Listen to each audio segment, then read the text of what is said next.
Curtidos veio a Flores da Cunha, na Serra Gaúcha, cidade que se destaca pela produção de uvas e elaboração de vinhos. Aqui, 160 vinícolas produzem anualmente 100 milhões de litros da bebida dos deuses, um volume que faz do município o maior produtor de vinhos do Brasil. A nossa viagem pelo mundo do vinho inicia aqui, na Via Piana Vinhos e Vinhedos, uma vinícola familiar, jovem, com apenas 26 anos de existência, quase 20 deles dedicados à elaboração de vinhos finos e espumantes. Nós vamos conhecer o processo de elaboração dos vinhos, desde o recebimento das uvas até a degustação.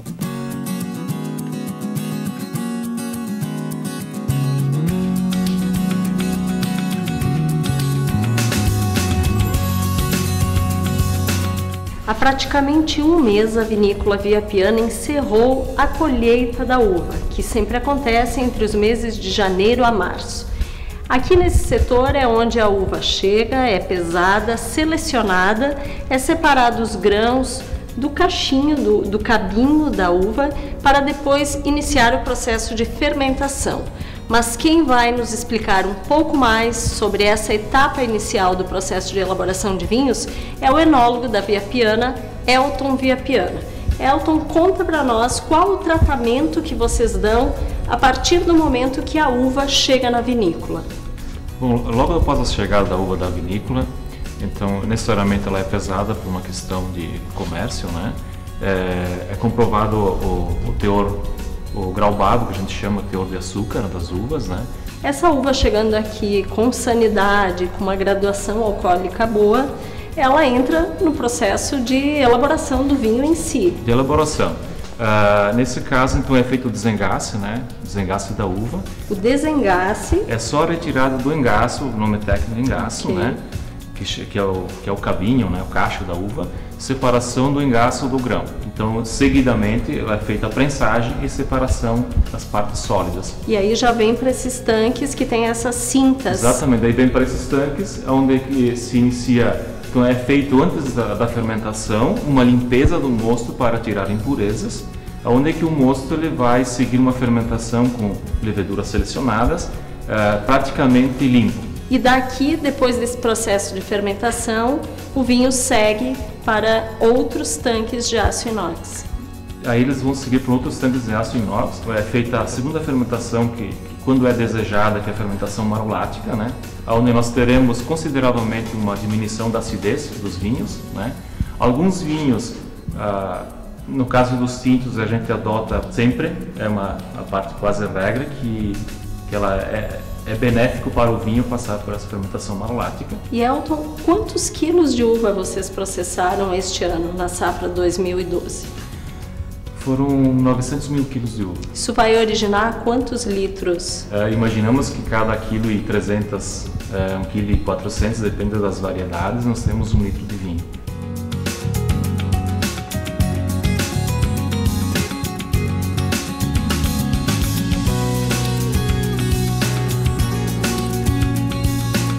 Dos tanques de aço inox, nós estamos aqui na sala das barricas. Nem todos os vinhos vêm para cá.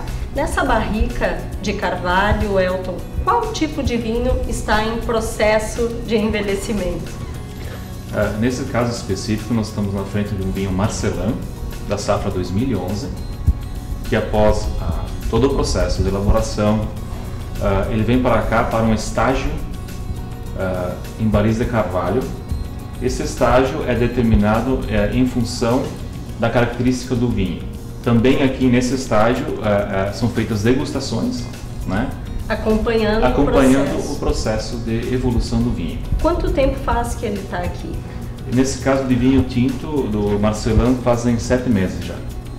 E ele vai permanecer, tu tem ideia ainda de quanto tempo? Ele já está a ponto de ser envasado e receber um outro lote da safra nova. Daqui ele é engarrafado e segue para a cave. Engarrafado, recebe só a rolha e vai para a cave seguir até atingir o ponto de amadurecimento. Nós podemos provar já esse vinho? Olha, vamos lá. Vamos ao sacrifício.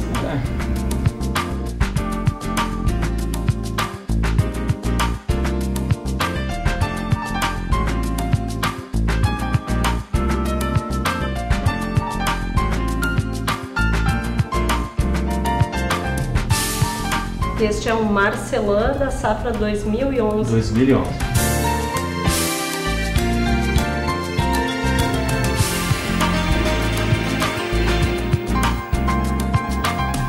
Vamos brindar então aos vinhos.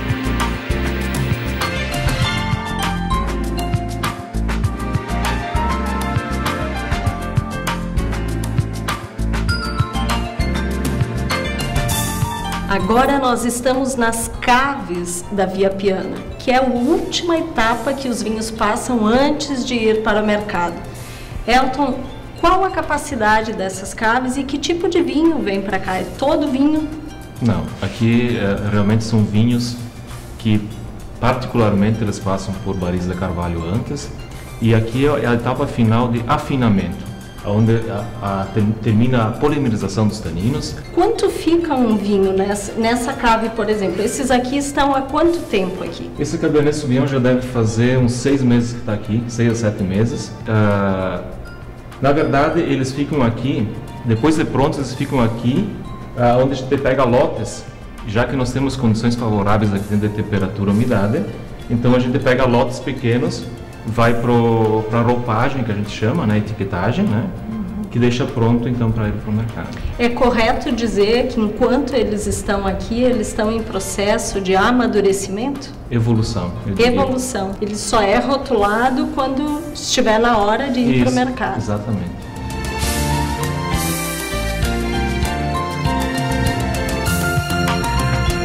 Um dos diferenciais da vinícola Via Piana é que é a única vinícola brasileira que possui em sua estrutura uma loja de vinhos importados. É isso mesmo. Elton, por que dessa estratégia? Bom, a estratégia começou pela dificuldade que a empresa tinha em distribuição de vinhos dentro do território nacional. Então, quem visita a Via Piana hoje, além de encontrar toda a linha de produtos que vocês elaboram, pode também encontrar vinhos de países como a França, Portugal, Espanha, Argentina. A bandeira é o vinho. A bandeira é o vinho. Como a necessidade da importadora tinha ter um produto de bandeira nacional no portfólio deles, isso foi possível a concretização desse negócio. Já que essa é uma estratégia, então, para aumentar o consumo dos vinhos Via Piana, melhorar a distribuição no país, vamos ver o que o repórter Egi Baldasso foi saber sobre o consumo de vinhos no Brasil. Com tantas culturas e rótulos, o Brasil está longe de ser considerado o país do vinho. De acordo com dados da Associação Brasileira dos Importadores e Exportadores de Bebidas e Alimentos, o consumo médio anual por pessoa é de 2 litros, enquanto na Europa, por exemplo, a média é de 30 litros. E qual é a explicação para o baixo crescimento? A falta de informação, e o nosso consumidor, a grande maioria do nosso consumidor fora do Rio Grande do Sul, não conhece muito o vinho nacional às vezes não é conhecido, ou muitas vezes o pessoal não sabe nem que nós produzimos vinho no Brasil, né? Então, realmente nós temos que fazer um trabalho muito maior e muito mais para que a imagem do vinho brasileiro seja mais difundida e sejamos mais conhecidos pelos nossos consumidores. A campanha nacional do Ibravin para difundir o consumo do vinho é realizada há 8 anos, mas na prática o resultado não tem surtido muito efeito. Em 2004, as empresas gaúchas venderam 244 milhões e meio de litros da bebida, entre finos e de mesa. De lá até 2011, o crescimento foi de apenas 2%. Sem abrir mão da qualidade, o objetivo claro do Ibravin é pela quantidade. Nós estamos focados sempre na qualidade, sempre no controle de qualidade, né? E que, no caso, nós temos aqui um laboratório em Caxias que nós estamos equipando também para ter certeza da qualidade do produto e na quantidade. Precisamos de quantidade, né? Realmente o Brasil precisa de aumentar a quantidade para daí sim ser mais reconhecido. A Serra Gaúcha representa o principal público consumidor e outras regiões do país têm sido alvo para expandir as vendas. Se nós separarmos do Brasil um pouco, o Nordeste é o que mais está crescendo. Então, realmente, o consumo era muito pequeno, né? Mas se nota, sim, um crescimento no consumo e um crescimento no consumo bem qualificado. Nesse ano, inclusive, estaremos fazendo esse circuito de degustação pela primeira vez em Recife e em Fortaleza também. Fino, de mesa, branco, tinto ou rosado, o vinho ainda tem muito a crescer para cair definitivamente no gosto do brasileiro.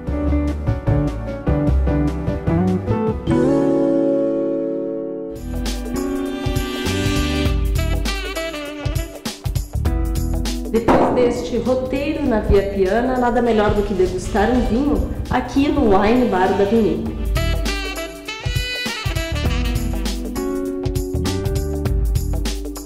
No próximo bloco, os prazeres da gastronomia.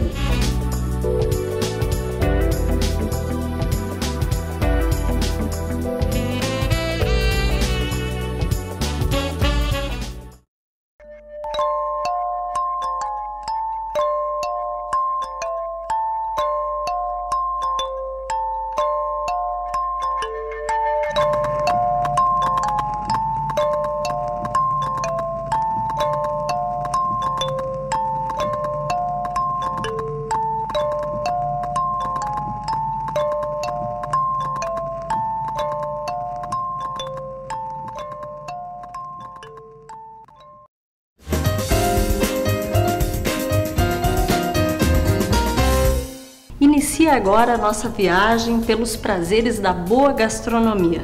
E quem está aqui conosco é o chefe italiano, já brasileiro, Mauro Cingolani, que vai nos explicar como a gente pode fazer um salmão em cartócio.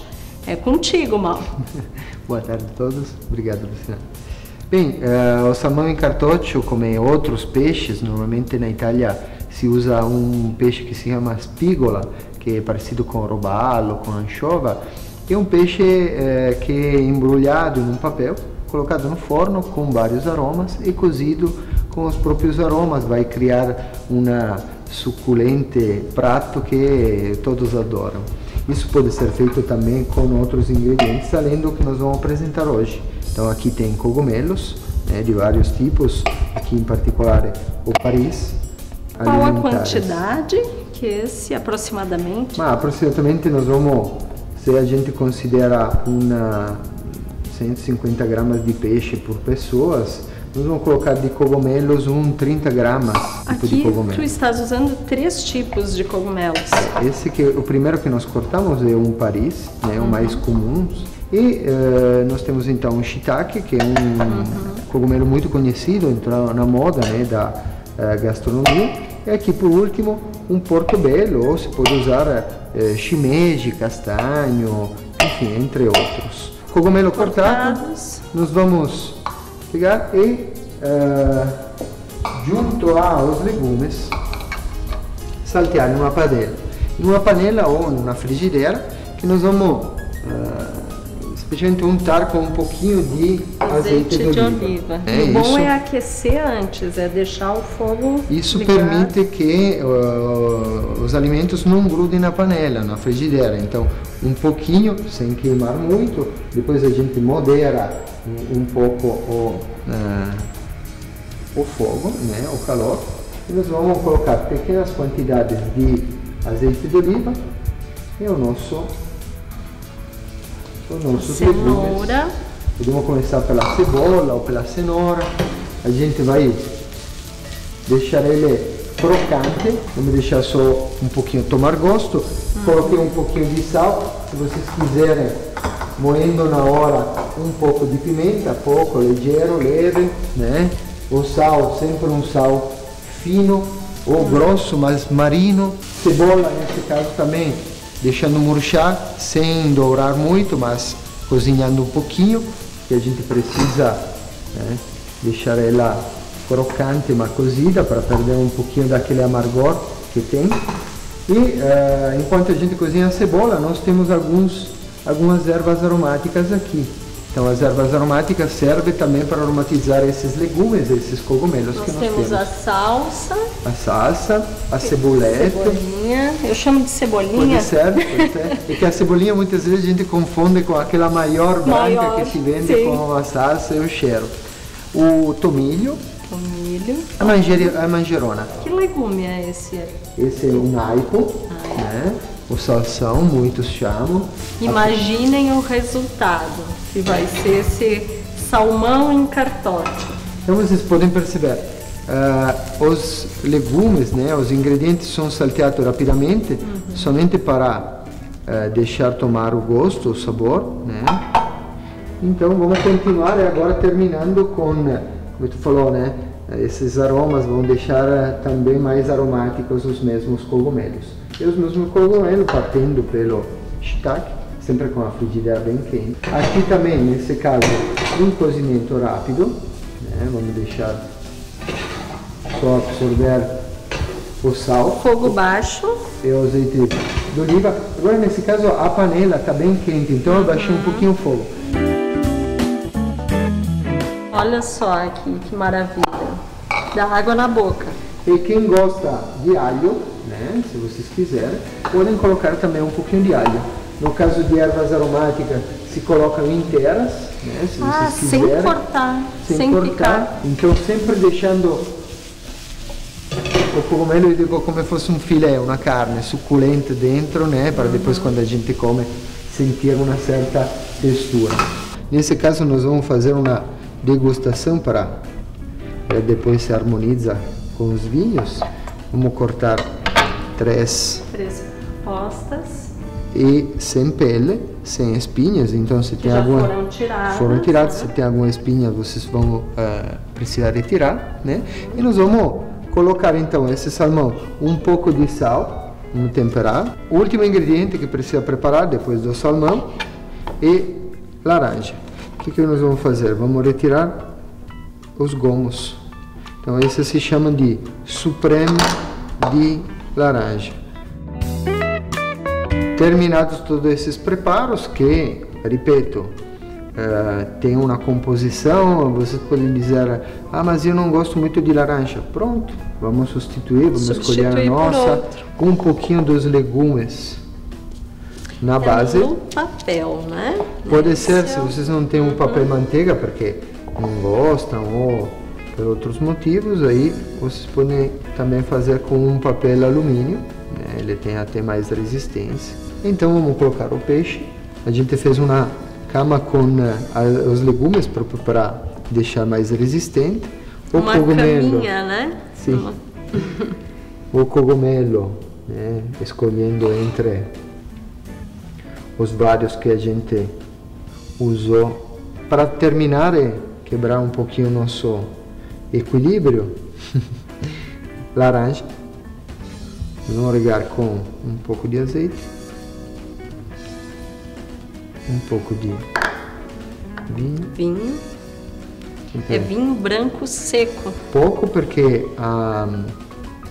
o nosso peixe vai soltar bastante líquido, né? E um pouco de também suco da laranja. Suco da laranja, né? Eu vou mostrar para vocês só como se fecha. E depois convido todos na mesa para participar da harmonização. Com o forno pré-aquecido, 220 graus, nós vamos colocar o nosso peixe. Ele vai cozinhar com todo o vapor, o sabor tudo fechado, imagina. Não tem coisa melhor para ficar uniforme e muito saboroso. Então vamos lá, daqui a pouco nós vamos saber como é que vai ficar o salmão em cartote, que eu vou ter o prazer de provar.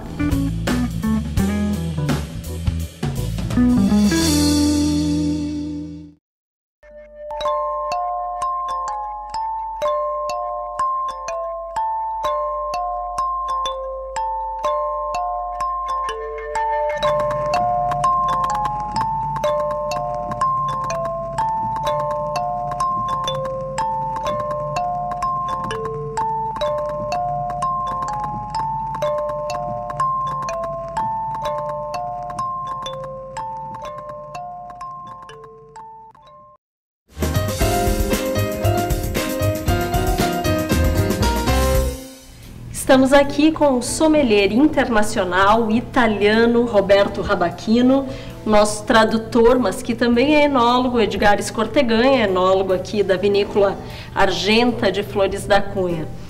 Roberto Rabachino foi eleito 2 vezes o melhor sommelier do mundo, isso não é para qualquer um. Então ninguém melhor do que ele para nos dar algumas dicas de serviço de vinho. O que o senhor pode nos falar em relação a taças, tipos de taças, serviço, como abrir garrafa? Prima di tutto il cavatappi. Antes de mais nada, o sacarolha. Il cavatappi deve essere questo. O sacarolha deve ser este. Non bisogna aprire la bottiglia di vino tagliando la capsula qua sopra. Non devemos abrir a garrafa de vinho cortando a cápsula no primeiro bordo em Nel cima. secondo bordo Sempre no segundo bordo. si apre. Questo per un motivo di igiene, Isso por um motivo de higiene, perché può darsi che sia contaminato il que pode tappo, ser que esteja contaminada a rolha. e perciò bisogna farlo al secondo bordo successivo. Então, devemos fazê-lo no segundo bordo sucessivo. Poi puliamo bene, Depois nós limpamos bem. poi adoperiamo, ripeto, un cavatappi professionale, Depois usamos, repito, um sacarolhas profissional. lo andiamo a introdurre per 4/5 della sua lunghezza Vamos introduzir por 4/5 do seu comprimento e molto lentamente, e muito lentamente, senza andare a dare degli strappi improvvisi, sem puxar com rapidez. andiamo a toglierlo, Vamos retirá-lo. lo mettiamo al naso per vedere se questo tappo profuma di vino, Vamos colocar no nariz para ver se essa rolha tem aromas de vinho.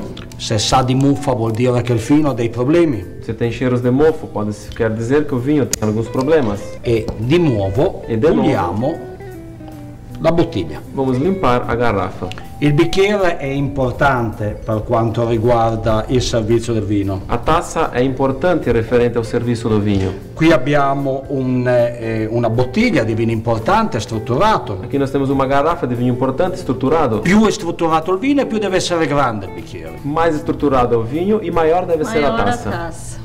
Ecco che vedete che le dimensioni sono differenti. Então vocês veem que as dimensões são diferentes. Questo per un vino strutturato come questo, Esse para um vinho estruturado como esse. questo per un vino spumante, Esta para um vinho espumante. questo è per un vino meno E strutturato. essa outra para um vinho menos estruturado. E se poi vuoi divertirti, vogliamo E se divertirci, depois você quer se divertir ou queremos nos divertir, non vogliamo vedere il colore del vino, não queremos ver a cor do vinho, por ma, exemplo. ma vogliamo scoprire i profumi, Mas queremos descobrir os aromas. adoperato un bicchiere nero. Vamos usar uma taça preta.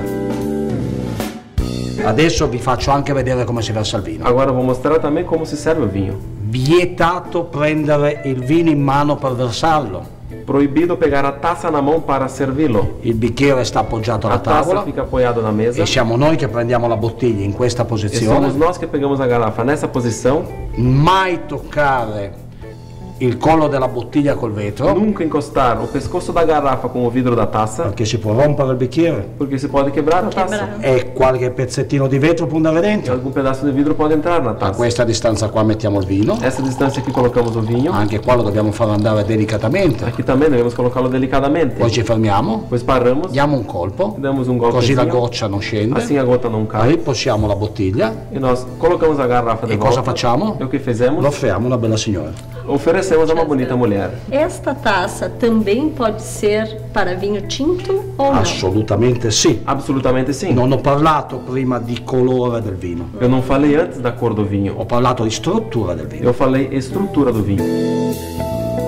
Enquanto aguardamos a finalização do salmão em cartótil, vamos acompanhar a matéria da repórter Maikele Alves sobre diversidade gastronômica na Serra Gaúcha. Não são só os vinhos que atraem visitantes à Serra Gaúcha. A gastronomia também é um prato cheio. A comida tradicional italiana ainda é a mais procurada. Preparado com temperos especiais e um serviço diferenciado, o cardápio do Grupo Di Paolo é um exemplo de valorização da gastronomia regional. Nós tínhamos uma proposta muito clara, não muita variedade, mas uma comida típica italiana nossa regional, onde tudo seria preparado na hora, com aquele sabor da nona. Eleito por 11 vezes consecutivas o melhor galeto do Brasil pelo guia 4 Rodas, o Di Paolo possui 7 casas na Serra Gaúcha. Paulo Jeremia comenta qual o segredo para este sucesso. Sempre a gente depende de uma boa receita e de pessoas. Então nós sempre trabalhamos muito os ambientes, as pessoas E o dia a dia, todo dia fazer o mesmo padrão, a mesma qualidade, o mesmo tempero, isso é fundamental. Apesar da gastronomia típica italiana ser muito apreciada na região, as opções são as mais variadas possíveis. Prova disto é a praça de alimentação do San Pellegrino Shopping Mall, aqui em Caxias do Sul, que serve desde pratos mais elaborados de diversas culturas até o fast food. Culinária japonesa, além de saudável, é uma opção que agrada ao público. A Kamaki Temaqueria preserva as origens da gastronomia oriental, com pratos típicos como o sushi e o temaki, além do exclusivo kamaki, que pode ser personalizado pelo cliente. Essa ideia surgiu ano passado. A gente chegou à conclusão do que a gente poderia colocar. Uma coisa que já tivesse hoje em Caxias, que é algo que já tivesse, mas com algum diferencial. E a gente chegou na culinária japonesa. Em função do pessoal estar procurando mais essa culinária, por ser uma culinária saudável. Um cardápio exótico e colorido é oferecido de forma a agradar todos os sentidos, proporcionando ainda novas experiências através da comida japonesa. Hoje a gente está com a casa aberta faz 3 meses. E a gente está sentindo que o pessoal está gostando dessa nova proposta. Os sabores são os mais variados e vão desde a culinária típica italiana até o outro lado do mundo, com as delícias orientais. Mas as opções não param por aí. De acordo com o Sindicato dos Hotéis, Restaurantes, Bares e Similares da região Uvivinho, são 723 estabelecimentos associados. Então, é só escolher o prato e aproveitar.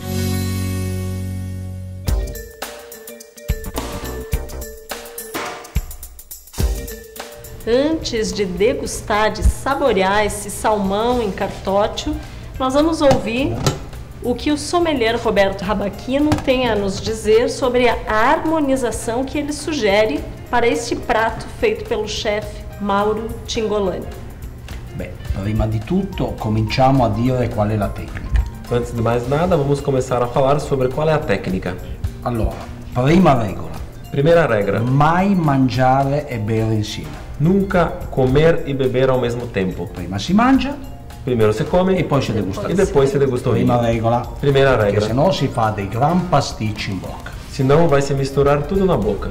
Segundo, dobbiamo andare a vedere cosa ci ha fatto lo chef Cingolani. Devemos olhar o que ele nos preparou, o chefe Cingolani. Dobbiamo adoperare la vista per vedere gli ingredienti. Vamos usar a vista para ver os ingredientes. Ma soprattutto il profumo che fa questo piatto. Mas principalmente o aroma que tem esse prato. Apriamo leggermente. Vamos abrir ligeiramente. E per agevolare i profumi. E para fazer com que os aromas se expressem, cerchiamo di portare le molecole di questo piatto, vamos levar as moléculas desse prato vicino al nostro naso, perto do nosso nariz. Come possiamo abbinare questo piatto in maniera di rendere questo piatto, di esaltare questo piatto col vino? Como é que nós vamos harmonizar então esse prato de maneira a exaltar o prato e exaltar o vinho? Perché la seconda lezione, porque a segunda aula è che il vino deve esaltare il piatto. É que o vinho deve exaltar o prato. Ma il piatto deve esaltare il vino. Mas o prato da mesma forma deve exaltar o vinho. Per questo motivo uno non deve superare. E por esse motivo um não deve superar o outro. Perché abbiamo armonizzato con uno Chardonnay e un Gewürztraminer. Por que então nós harmonizamos com Chardonnay e Gewürztraminer? Lo Chardonnay che abbiamo adoperato, o Chardonnay que nós utilizamos, che si vede già dal colore, e si vede già pela cor, ha avuto un passaggio di 8 mesi in barrica. Teve uma passagem de 8 meses por barricas. Ho detto prima che è un piatto grasso. Eu falei antes que é um prato gorduroso. Molto composto. Muito composto. Se questo serviva, quello di prima, per pulire la bocca, per prepararci, per esaltare il piatto. Se o anterior servia para limpar a boca, para preparar e para exaltar o prato. Questo è il giusto matrimonio per questa composizione di sapore. Este então é um justo matrimônio para essa composição de sabores. Podemos harmonizar o mesmo prato ao mesmo tempo com 2 vinhos? Assolutamente sì. Absolutamente sim. Ricordiamoci una cosa. Lembramos de uma coisa, porém. Quando adoperiamo il vino, quando usarmos um vinho, ricordiamoci che il vino, devemos lembrar que o vinho è il marito ideale, é o marido ideal di un grande piatto. De um grande prato. Se non si combinano, se non si harmonizam, se combinam, il divorzio è assicurato. O divórcio está assegurado. Vamos então degustar o prato, harmonizar. Agora é conosco, pedimos licença a todos e voltamos no próximo programa dos Sentidos. E buon appetito. Bom apetite. Bom apetite.